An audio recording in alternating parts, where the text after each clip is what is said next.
მეტყველების დარღვევების მქონე პაციენტებისთვის ბათუმში უფასო დიაგნოსტიკის კურსი დასრულდა. 3 დღის განმავლობაში სამედიცინო პედაგოგიურ ცენტრ ლოგომედის სპეციალისტებმა 40 წლამდე მოქალაქეებს კონსულტაციები გაუწიეს.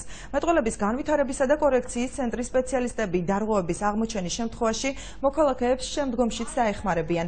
ცენტრის წარმომადგენლების თქმით, მეტყველების დარღვევებამ ბოლო პერიოდში იმატა, რის ერთ-ერთ მთავარ მიზეზად ვერბალური კომუნიკაციის ნაკლებობა და ახალგაზრდების კომპიუტერულ ტექნოლოგიებთან დაახლოება სახელდება. მედიკოსები მოქალაქეებს პრობლემის გამოვლენის შემთხვევაში გამოკვლევების დროულად ჩატარებას ურჩევენ.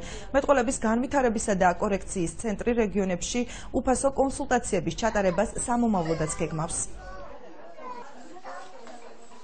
ძალიან ბევრმა ბათუმელმა და არაბათუმელმაც გამოხატა სურვილი და გაიარა ჩვენთან კონსულტაცია, მიიღო რჩევები, რომელიც იმედი მაქვს, რომ მომავალში წაადგებათ.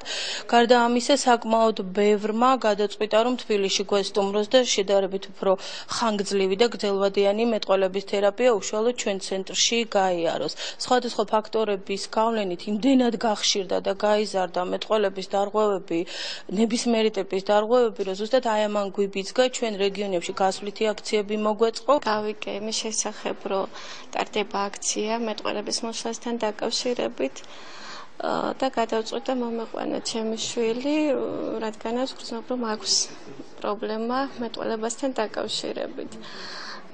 ძალიან კმაყოფილი ვარ ამ აქციით, იმიტომ რომ აქ უკვე დამაკვალიანეს და უკვე ვიცი რა პრობლემა აქვს ჩემს შვილს და როგორ უნდა გავუკლავდი ამ პრობლემას.